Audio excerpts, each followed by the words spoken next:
चलो, properties of definite integral.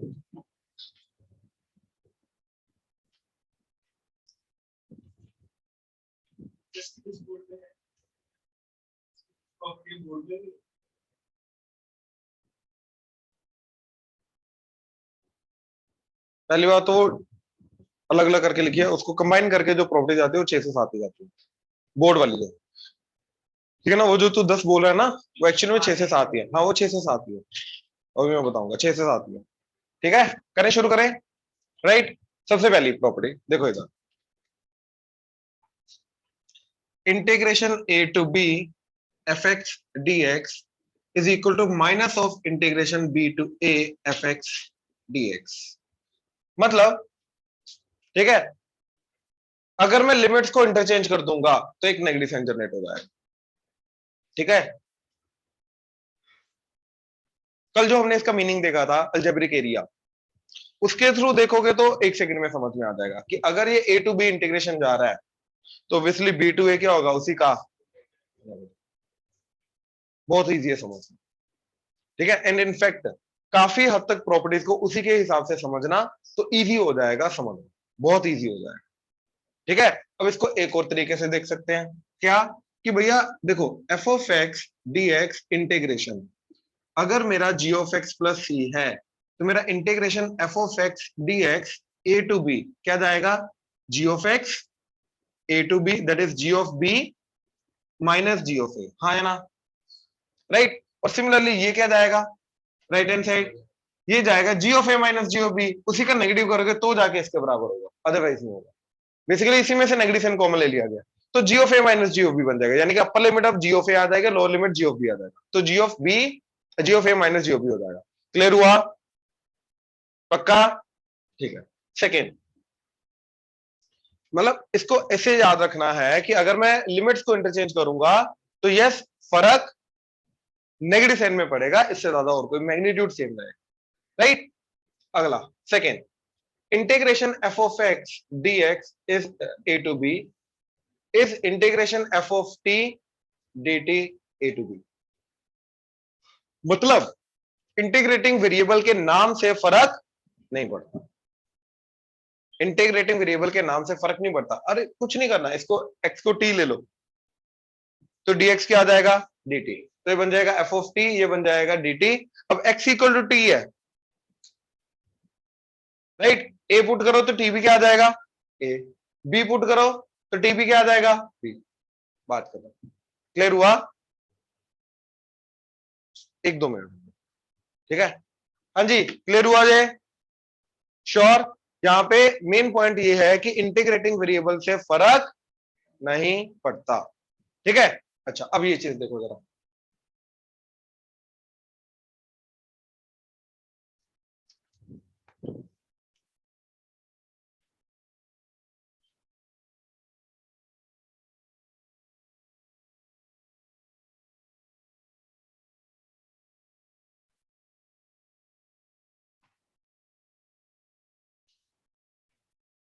मान लो ये हमारा एफ ऑफ एक्स है, जहां पे ये चीज एंड ये चीज मल्टीप्लाई हो रही है, ठीक है। अब अरुषि, ये एक्स और ये एक्स सेम है या डिफरेंट है? मतलब अगर मैं इधर एक्स को 2 पुट करूंगा तो मैं इधर और इधर दोनों जगह करूंगा, या सिर्फ इधर करूंगा, या सिर्फ इधर करूंगा, या कहीं नहीं करूंगा?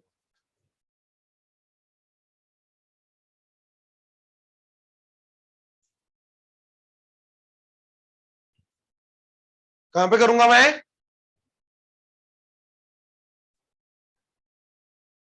क्यों बाहर क्यों नहीं आएगा, इतनी पार्शियलिटी क्यों?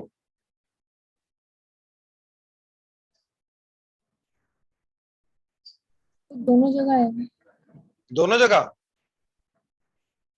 ऑनलाइन, दोनों जगह हाँ सैम? जी सर। अच्छा, सर लेफ्ट साइड आएगा, राइट साइड वाले में लोग 2 को भी पुट करेंगे, 1 को भी, फिर तो माइनस करेंगे। नहीं ध्रुव, दोबारा बोल, दोबारा बोल। एफ ऑफ एक्स में अगर आप डाल रहे हो वैल्यू तो वो एक्स के प्लस 1 में डालेंगे, जो राइट साइड इंटीग्रेशन नहीं, ये प्रोडक्ट हो रहा है ना, ये प्रोडक्ट हो रहा है, लेफ्ट साइड में डाल, तो left hand side right hand side कहाँ पे डालेंगे? लेफ्ट साइड, राइट साइड नहीं डालेंगे? राइट साइड में 2 और 1 डालेंगे। बिल्कुल सही। अरे सिर्फ इधर डालेंगे, यहाँ पे तो इस वेरिएबल का इंटीग्रेशन हो रहा है, और इंटीग्रेशन के बाद अपर लिमिट लोअर लिमिट डाल देंगे उसके अंदर, तो एक्स तो बचेगा ही नहीं, इसके अंदर तो एक्स बचेगा ही नहीं, हाँ या ना? इसका मतलब यह है कि this question is equal to f of x is equal to x square plus 1 integration 1 to 2 t square by 4 plus t की पावर 6 dt। ये इक्वलेंट है अब हमारे लिए, ठीक है, क्योंकि इस वेरिएबल की इंटीग्रेशन हो रही है, हाँ या ना? और उसके बाद जो वेरिएबल बचेगा इंटीग्रेशन करने के बाद, उसके अंदर तो 2 और 1 पुट करना है ना अपने को, लिमिट्स पुट करनी है अपने को, तो वहां पे तो टी और मतलब जो भी वेरिएबल होगा वो तो बचा ही नहीं, उसकी तो वैल्यू पुट कर दी। तो यानी कि ये जो चीज लिख रखी है, ये क्या लिख रखा है? एक कांस्टेंट। ये समझ में आया? पक्का? ऑनलाइन क्लियर हुआ?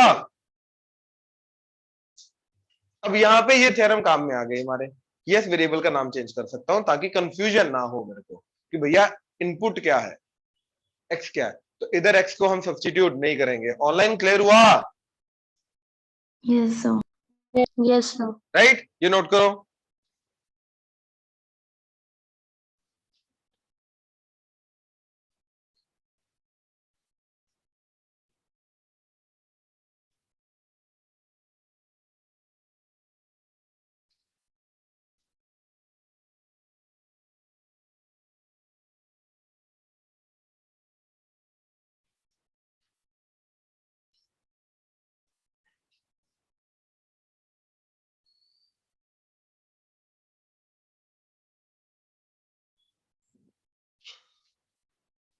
देखो,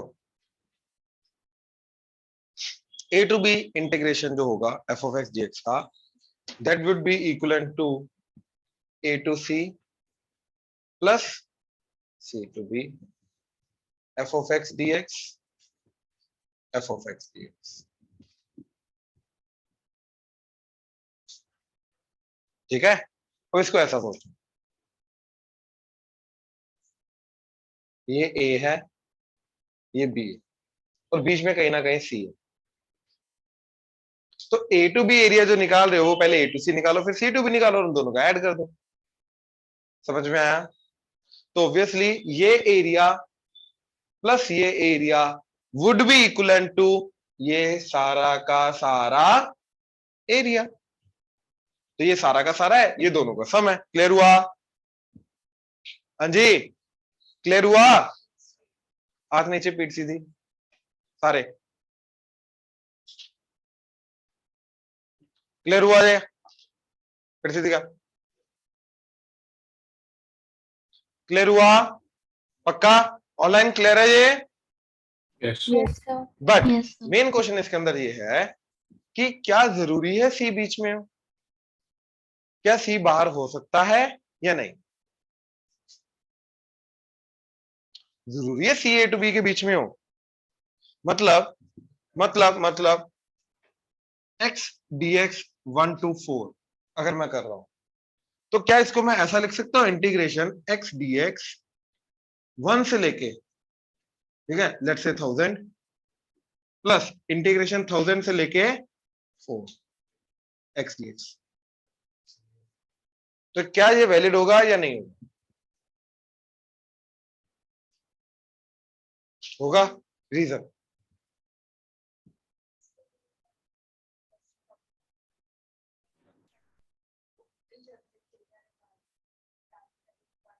यस। क्या हुआ, देखो ऐसे, मेरे को 1 to 4 जाना था, राइट? तो मैंने निकाला पहले 1 to 1000, फिर ये 1000 to 4 एक्चुअली में क्या हुआ, नेगेटिव एरिया आ गया क्योंकि मैं पीछे जा रहा हूं। तो इस बड़े वाले में जब मैं ये नेगेटिव एरिया ऐड करूंगा तो ये कैंसिल आउट हो जाएगा, बचेगा तो हमारे पास 1 to 4 ही। तो मतलब यहां पे जरूरी नहीं है कि सी हमारा in between A and B ही हो, बाहर भी हो सकता है, इनफैक्ट सी कुछ भी हो सकता है, बट इन जनरल लगता सी इन अंदर वाले के लिए। तुम्हें क्वेश्चन वैसे मिलेंगे, ठीक है, एंड ये प्रॉपर्टी लगेगी कब, ठीक है, ये मेन चीज है, कैसे रिकॉग्नाइज करेंगे ये प्रॉपर्टी लगे, और ये यूज होगी डायरेक्ट। पहली दो प्रॉपर्टीज बहुत कम यूज होंगी, ये वाली यहां से यूज होनी शुरू होगी। अरे 1 से 1000 एरिया, ये सारा का सारा आ गया। अब जब मैं 1000 से 4 आ रहा हूं, ये तो मैं बड़े से छोटा आ रहा हूं, तो बड़े से छोटा आने का मतलब ये वाला जो डेफिनेट इंटीग्रल का आंसर आएगा एरिया का, वो नेगेटिव आएगा। तो ये सारा का सारा पॉजिटिव एरिया लिया, ये नेगेटिव लिया, दोनों को जब मैं ऐड कर रहा हूं, तो ये वाला पार्ट जो 1 से 1000 में आ चुका है, वो इसके साथ कैंसिल आउट हो जाएगा नेगेटिव, तो बचेगा तो ये 1 to 4, तो बचेगा 1 to 4। क्लियर हुआ, राइट। अब देखो, मान लो मेरे पास है x-4 का मॉड dx इंटीग्रेशन 0 से लेके 8, ठीक है। अब अगर मैं x-4 का मोड देखूं, क्या होगा, x-4 wherever x-4 is greater than equal to 0, minus of x-4 wherever x-4 is less than 0, हाँ या ना। और ये 4 को इधर ले आओ, तो x is greater than equal to 4, x is less than 4। तो भैया x का 4 के साथ जो कंपैरिजन हो रहा है, x का जो 4 के साथ कंपैरिजन हो रहा है, राइट, तो 4 के आगे पीछे डेफिनेशन चेंज हो रही है, राइट। तो यानी कि 0 to 8 के बीच में जो 4 आ रहा है, 4 से पहले पहले एंड उस 4 के बाद, डेफिनेशन क्या है, ये मोड की डेफिनेशन क्या है, फंक्शन क्या है, चेंज हो रहा है, राइट। तो जिस एरिया में जो फंक्शन वैलिड है उसके अकॉर्डिंगली वहां पे उसको तोड़ दो। तो मैंने इसको क्या किया, दो पार्ट्स में सेपरेट कर लिया, एक 0 से 4 एंड एक 4 से 8। और 0 से 4 के बीच में इसकी जो डेफिनेशन ओपन हुई है वो लगेगी, दैट इज 0 से 4 के बीच में ये लगेगी, क्योंकि लेस देन 4 आ जाएगा ना, तो क्या लगेगा अपना 4 माइनस एक्स dx, एंड यहां पे क्या लगेगा x माइनस 4 dx। दोनों में अपनी अपनी डेफिनेशन ओपन होगी। तो बेसिकली जहां पे एक फंक्शन जो है वो अपनी डेफिनेशन चेंज कर रहा है a टू b के बीच में, तो वहां पे जो जो उसकी डेफिनेशन है, जहां जहां पे उसके अकॉर्डिंगली उसको तोड़ दो, एंड सारे पार्ट्स का इंटीग्रेशन करके फिर ऐड। ये क्लियर हुआ, ठीक है। तो ऐसे कि अगर मेरा f ऑफ x है f1 f2 f3, ठीक है, मतलब फॉर डिफरेंट x ना, ऐसे, और मेरे को अगर f ऑफ x का dx इंटीग्रेशन करना है, तो उसको मेरे को f1 का इंटीग्रेशन प्लस f2 का इंटीग्रेशन प्लस इंटीग्रेशन f3 का, तीनों का सम लेके जाना पड़ेगा, जिस जिस एरिया में जो जो है उसका इंटीग्रेशन लिखना पड़ेगा, ठीक है। मान लो ऐसा आ गया, x is less than 0, x is greater than equal to 0 and less than 10, and x is greater than 10, greater than equal to 10, ये आ गया। मान लो ये आ गया, और मेरे को इंटीग्रेशन करना है -10 से लेके लेट्स से 30। अब -10 से 30 के बीच में मैंने नंबर लाइन देखी, अब 0 से पहले पहले f1 डेफिनेशन है, 0 से 10 के बीच में f2 डेफिनेशन है, एंड 10 से 30, 10 से बड़े बड़े के लिए f3। तो अगर मेरे को f का इंटीग्रेशन करना है -10 से 30 के बीच में, तो ऑब्वियसली मेरे को -10 से 0 इंटीग्रेशन करना है f1 का, 0 से 10 इंटीग्रेशन करना है f2 का, एंड 10 से 30 इंटीग्रेशन करना है f3 का। मतलब जिस जिस पार्ट में a टू b के बीच में जहां जहां पे जो जो फंक्शन की डेफिनेशन है उसके अकॉर्डिंगली उसको ओपन करके इंटीग्रेशन।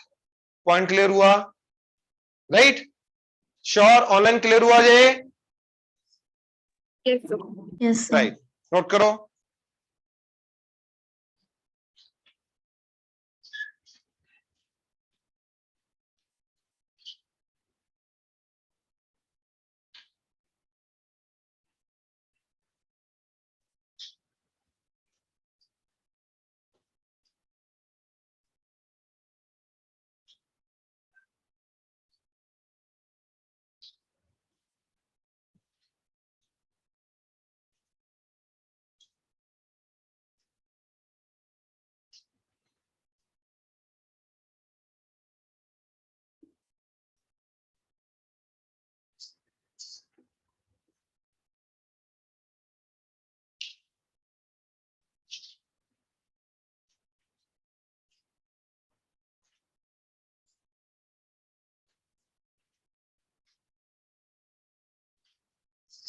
जनरली बच्चा ना इस टाइप के क्वेश्चन के अंदर बहुत ज्यादा फंस जाता है, उसको लगता है तीनों के मोड को साथ में ओपन करना, राइट।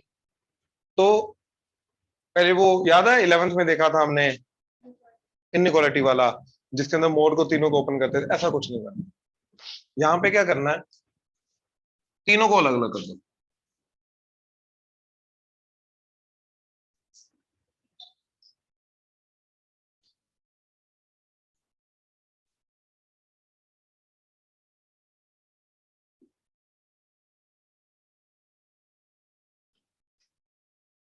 ठीक है, अब इसकी डेफिनेशन 1 के अराउंड चेंज हो रही है, तो इसको 1 पे डिस्ट्रीब्यूट कर दो। ठीक है, तो इंटीग्रेशन 0 से 1 प्लस इंटीग्रेशन 1 से 10 प्लस इसका इंटीग्रेशन, इसका डेफिनेशन 2 के अराउंड चेंज हो रहा है, तो 2 के अराउंड डिस्ट्रीब्यूट कर दो, 0 से 2 प्लस 2 से 10, राइट। एंड फाइनली इसका 3 के अराउंड चेंज होगा, तो 0 से 3 प्लस 3 से 10, राइट। अच्छा, अब ये चीज 1 के बाद क्या होगा, x माइनस 1, तो x माइनस 1 dx, और पहले क्या होगा 1 माइनस एक्स dx। ये 2 के बाद x माइनस 2 होगा, तो 2 के बाद यानी कि 2 to 10 x माइनस 2 dx, और पहले क्या होगा 2 माइनस एक्स dx। ये चीज x माइनस 3 dx, और पहले 3 माइनस एक्स dx। याद आएगा, क्लियर हुआ?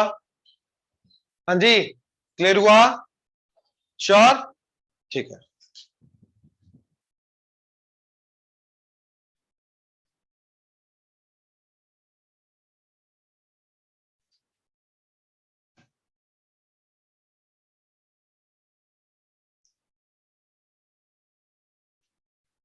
इस प्रॉपर्टी के रिलेटेड बोर्ड लेवल में ज्यादा से ज्यादा अगर पूछेंगे तो इस टाइप का क्वेश्चन पूछेंगे। ठीक है, अब एक क्वेश्चन देखो जरा।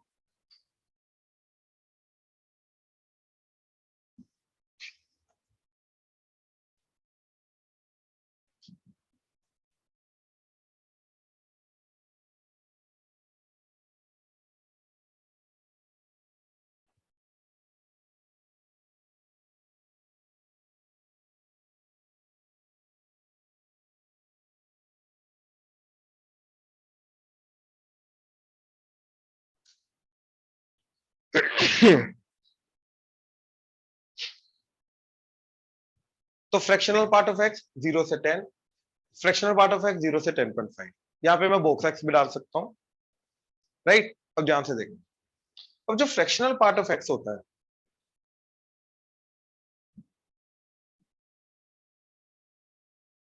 अब जब मैं उसका एरिया के पॉइंट ऑफ व्यू से देखूंगा, तो इस कर्व का एक्स एक्सिस के साथ 0 से 1 के बीच में आएगा ये ट्रायंगल का एरिया, फिर आगे फिर वही वाले ट्रायंगल का एरिया, फिर आगे फिर वही वाले ट्रायंगल का एरिया, फिर आगे फिर वही वाले ट्रायंगल का एरिया, एंड सो ऑन। हाँ या ना? हाँ या ना? तो 0 से 1 के बीच में जो एरिया आएगा ट्रायंगल का, वही मेरा 1 से 2 के बीच में आएगा, वही 2 से 3 के बीच में आएगा, वही ट्रायंगल रिपीट होता रहेगा। तो 0 से 10 के बीच में क्या मैं बोल सकता हूं 10 ट्रायंगल बनेंगे, तो एक ट्रायंगल का एरिया मल्टीप्लाई बाय 10 कर दूंगा। अब एक ट्रायंगल का area half into base, base क्या है 1, इंटू हाइट, हाइट क्या है 1, तो आ गया हाफ। अब टोटल एरिया क्या होगा मल्टीप्लाई बाय 10, तो क्या आ जाएगा 5। तो फर्स्ट का आंसर तो आ जाएगा मेरा 5। क्लियर हुआ? चेक करो जरा, ध्यान से गो थ्रू करो, ऑनलाइन ध्यान से गो थ्रू करो, कोई डाउट आ रहा है तो बोलो, ध्यान सर से एक देखो। बार दोबारा बता दो सर, क्या किया भाई आपने? मैं एक बार दोबारा बता रहा हूँ, एक सांच जो फ्रैक्शनल पार्ट ऑफ एक्स है वो इस तरीके से जाता है ना, ग्राफ अपना, ये ग्राफ तो याद है ना, है ना? हाँ जी सर, याद। हाँ, तो उसके बाद 0 से 1 जो बनेगा एरिया इसका एक्स एक्सिस के साथ, वो ये ट्रायंगल बन जाएगा, इधर ये ट्रायंगल इधर ये ट्रायंगल, ऐसे ट्रायंगल बनेंगे। और 0 to 1 यानी कि 1 विड्थ के अंदर अंदर एक ट्रायंगल, फिर अगली विड्थ के अंदर दूसरा, फिर ऐसे। तो टोटल 0 से 10 के बीच में 10 ट्रायंगल बनेंगे, 0 to 1, 1 to 2, 2 to 3, 2 to 3, 3 to 4, ऐसे सो। हाँ या ना? ठीक। राइट। अब एक सारे ट्रायंगल सेम है, एक ट्रायंगल का एरिया निकाला, half into base into height, half into base is 1, height is 1, उसको 10 से मल्टीप्लाई कर दिया तो टोटल एरिया आ गया, बात खत्म। ठीक है, ओके सर, ठीक। राइट। अब इधर आओ, चलो इसको थोड़ा और इंटरेस्टिंग बनाने के लिए 0.3 ले, 10.3। अब देखो ये क्या चीज है, ये कहां तक इंटीग्रेशन करना है, ये 0 से शुरू होके 1, 2, 3 and so on till 9, 10, 11 and so on. तो मेरे को कहां तक इंटीग्रेशन करना है? 10 पॉइंट समथिंग, हाँ है ना, यहां तक। तो मतलब फाइनली मेरे को 10 तक का तो ट्रायंगल लेने हैं, मतलब ये तो लेना है, तो 10 ट्रायंगल्स तो आ गए, प्लस ये छोटा वाला ट्रायंगल, हाँ है ना। तो क्या आएगा मेरा, 0 से 10 ट्रायंगल्स का तो एरिया आ गया था 5, प्लस अब ये वाले छोटे वाले ट्रायंगल, तो ये छोटा वाला ट्रायंगल ऐसा है, ये देखो 10 से 11, यहां पे कहीं पे होगा 10.3, तो ये ट्रायंगल बनेगा। अब ये तो 45 डिग्री वाली लाइन है ना, तो जो इसका बेस होगा वही उसकी हाइट बनेगी, क्योंकि 10 45 डिग्री 1 होता है, 10 का मतलब परपेंडिकुलर बाय बेस, तो जितना मेरा परपेंडिकुलर होगा उतना मेरा बेस होगा। तो अब देखो ये डिस्टेंस कितना है, 0.3, तो हाइट भी क्या होगी, तो half into 0.3 into 0.3, half into base into height, तो ये आ गया 5 प्लस हाफ ऑफ 0.3 इंटू 0.3 0.09, तो 5 प्लस 0.045, तो 5.045, that is the final answer. Clear हुआ, श्योर, समझ आया ये कैसे निकाला? अब इसका इन जनरल अभी मैं करके दूंगा, 0 से x कैसे करेंगे, ठीक है, 0 से x कैसे करेंगे, राइट? पहले क्वेश्चन नोट करो, ऑनलाइन क्लियर हुआ? Yes. ये नोट करो,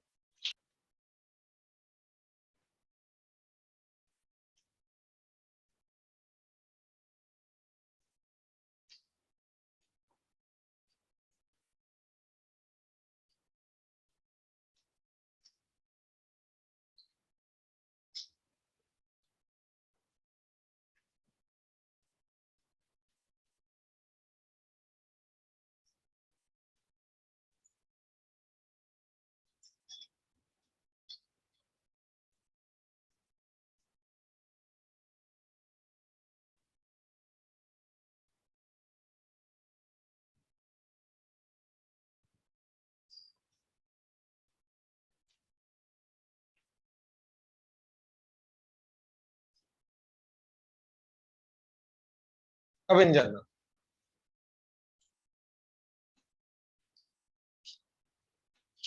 ठीक। अब देखो,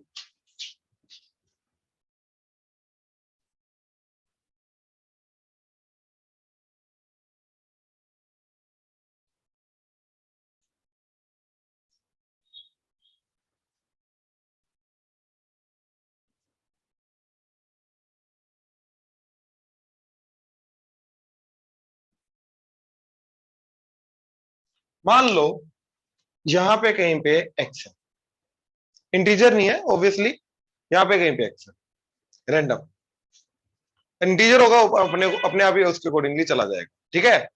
अब मेरे को ये बताओ, इसका जस्ट पिछले वाला इंटीजर कौन सा होगा, x के जस्ट पिछले वाला इंटीजर कौन सा होगा? इसलिए x माइनस कुछ बोल, अच्छा x अगर 2.4 है तो उसका पिछला इंटीजर 1.4 तो नहीं होगा, राइट? हाँ जी, ऑनलाइन ग्रेटेस्ट इंटीजर निकाल बिल्कुल सही, ग्रेटेस्ट इंटीजर क्या आएगा, x box x, minus box fraction x, box x, box x, box x, सीधा बॉक्स एक्स बोलोगे, ठीक है, यहां तक क्लियर है ऑनलाइन, yes yes राइट? अच्छा अब देखो, जैसे ये 10 था पिछले क्वेश्चन में, तो हमने 10 ट्राइंगल्स का एरिया ले लिया था, तो अब 10 की जगह क्या है, तो box X number of triangles लेने हैं, तो एक ट्राइंगल का half into 1 into 1 into box x, ये आ गया सारे के सारे यहां तक के ट्राइंगल्स का एरिया। अगेन बच्चे का एक डाउट आता है कि बॉक्स एक्स से मल्टीप्लाई क्यों किया, क्योंकि एक्चुअली में बॉक्स एक्स मेरे को क्या बता रहा है, टोटल नंबर ऑफ ट्राइंगल्स, जैसे अगर इधर 10 होता तो 10 ट्राइंगल्स आते हैं, बॉक्स एक्स है तो box X number of triangles बने, एक ट्राइंगल का एरिया हाफ, तो box X number of triangles का area half into box X. यहां तक क्लियर है ऑनलाइन, यहां तक क्लियर है, yes sir राइट? चलो अब आ जाओ ये छोटे वाले ट्राइंगल पे, इसका एरिया निकालना है, ये देखो, तो यहां पे x, ये आया बॉक्स एक्स, ये है ना। तो इसका ये बेस कितना जाएगा, x माइनस, और x माइनस बॉक्स x क्या होता है, फ्रैक्शनल पार्ट ऑफ x। तो इसका बेस क्या आ रहा है, फ्रैक्शनल पार्ट ऑफ x, हाँ है ना। और इसकी हाइट क्या आएगी, वो भी फ्रैक्शनल पार्ट ऑफ x, हाँ है ना। तो इसका बेस एंड हाइट दोनों के जा रहे हैं फ्रैक्शनल पार्ट ऑफ x। तो इसका एरिया क्या आएगा, half into base that is fractional part of x into height that is, तो that is fractional part of x का स्क्वायर बाय, तो फाइनल एरिया इसका जो है फाइनल आंसर है वो क्या है मेरा, that is box x by 2 plus fractional part of x का स्क्वायर बाय 2, तो that is box x plus fractional part of x का स्क्वायर, सिर्फ इसी का स्क्वायर हो रहा है, इसका नहीं हो रहा, डिवाइडेड बाय, ये मेरा फाइनल आंसर आ गया। क्लियर हुआ, श्योर। देख लो कोई भी पार्ट में डाउट है तो बोलो, पक्का, ये नोट कर लो।